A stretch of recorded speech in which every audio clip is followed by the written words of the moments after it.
პაკეტი რაც არის დაანონსებული, რაც უნდა აშენდეს. ეს არის დღევანდელი მდგომარეობით 2 წლის თავზე, რაც არის გაკეთებული.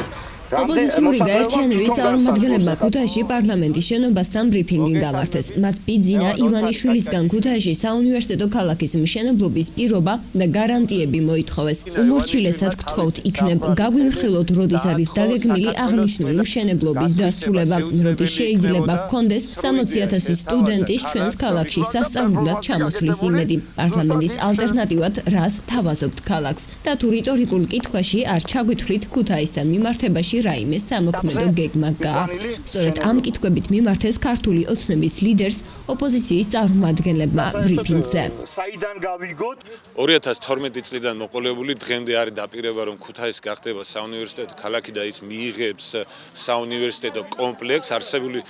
დღეს არსებული მშენებლობა არ იძლევა ამის თქმის საშუალებას, უფრო მეტიც ბიძინა ივანიშვილმა არა მარტო ქუთაისის მთელ ქვეყანაში ყველა ქალაქს დაატყო თავის მსახურალი ხელი, ამ შემთხვევაში უნიკალური ნაკრძალი, რომელსაც სხვა ფორმით ვერ დაისაკუთრებდა, მოიგონა ახალი ბლეფი, შეპირდა ქალაქს, რომ იქნებოდა საუნივერსიტეტო ქალაქი, მოიკავა ეს უნიკალური ნაკრძალი და იქ ააშენებს მორიგ ბიზნეს ცენტრს, რომელიც იქნება მის საკუთრებაში. მინდა დავრწმუნდე, რომ ხელისუფლებამ შეასრულოს თავისივე დაწერილი კანონები. შთაბეჭდილება იმისა, რომ იქ შენდება საუნივერსიტეტო ქალაქი და საუნივერსიტეტო კომპლექსი არანაირი არ არსებობს. და შეასრულონ თავიანთივე მიღებული 57 დადგენილება მშენებლობის ნებართვის შესახებ და გაცემის წესისა და მოსაკრებლის შესახებ, სადაც აუცილებელ პირობად არის საჯაროობის უზრუნველყოფა.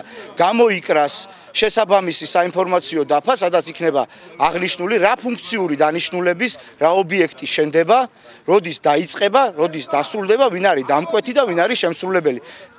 მუხნარის ტყის მიმდებარე ტერიტორიაზე საუნივერსიტეტო ქალაქის პროექტის პრეზენტაცია 2016 წლის 8 ოქტომბრის არჩევნებამდე 27 დღით ადრე გაიმართა. ღონისძიებას მთავრობის ხელმძღვანელი პირების გარდა ქვეყნის ყოფილი პრემიერ-მინისტრი ბიძინა ივანიშვილიც დაესწრო.